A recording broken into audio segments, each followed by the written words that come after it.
안녕하세요. 해리로운 노무생활 박혜리 노무사입니다. 오늘은 대표님들이 가장 아까워하시는 게 뭘까를 고민하다가 픽한 주제인데요. 회사를 운영하시다 보면 이런저런 것들로 돈이 너무 많이 쓰입니다.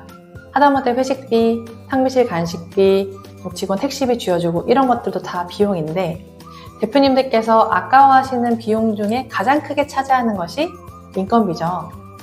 인건비라는 것이 우리 회사를 위해서 기여한 직원들에 대한 정당한 대가다라고 이해하시면 전혀 아깝지가 않지만 이상하게 아까운 구석이 있습니다. 바로 미사용 연차수당, 바로 그것인데요. 일하는 것에 대한 월급은 아깝지가 않지만 일을 안 했는데 연차수당을 왜 줘야 되는지 도대체 모르겠다 하신 대표님들 분명히 있으실 텐데요. 오늘 영상 끝까지 시청하셔서 미사용 연차수당으로 인해서 피해 보시는 일 절대 없으셨으면 좋겠습니다. 먼저 가장 체크해야 될 부분이 1년 계약직 직원의 미사용 연차수당입니다. 1년 계약직 직원이 1년 만기로 퇴사했습니다. 이때 연차 26개 수당 줘야 됩니까? 라고 문의하시는 케이스가 있으셨는데요. 아닙니다.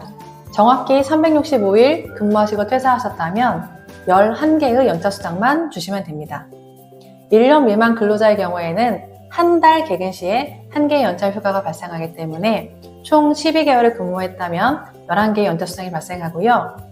회사에서 인수인계 이틀 더 해주고 가 혹은 저 한 며칠만 더 일을 할게요 해서 1년을 넘기셨다면 이때에는 불행히도 26개의 연차가 발생됩니다. 따라서 계약직 직원의 계약 만료일을 정확히 확인하셔서 추가로 한 150, 200 더 주는 일을 막으셔야 됩니다.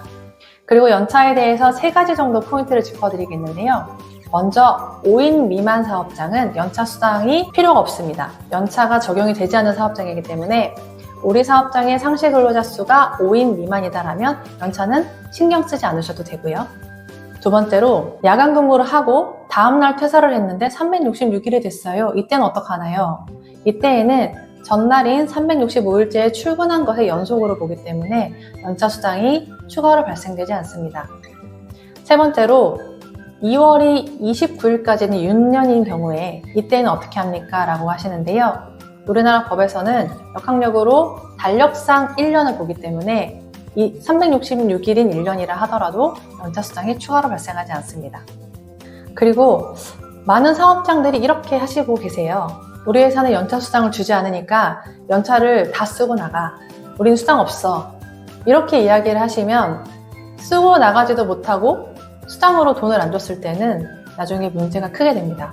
따라서 연차 수당을 정당하게 주지 않으시려면 연차 촉진 제도를 적법하게 운영하셔야 되고요. 연차 촉진 제도는 연차가 끝나기 6개월 전 또는 2개월 전에 근로자에게 연차 개수를 고지를 하고 언제 어떻게 쓸 건지에 대한 계획을 제출하도록 서면으로 통보하는 것을 의미합니다.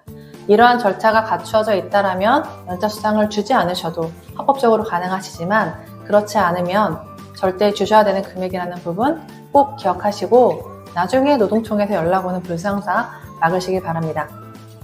오늘 내용 어떠셨어요? 유익하셨으면 좋아요와 구독 눌러주시고 알림 설정 해두셔서 언제든 필요한 정보 계속적으로 받아보시면 좋겠고요. 혹시라도 오늘 내용 궁금하시거나 깊은 상담이 필요하시다면 댓글로 문의 남겨주시거나 댓글에는 링크로 오셔서 상담 남겨주시면 언제든지 친절하게 도와드리겠습니다. 긴 영상 신청해주셔서 감사합니다.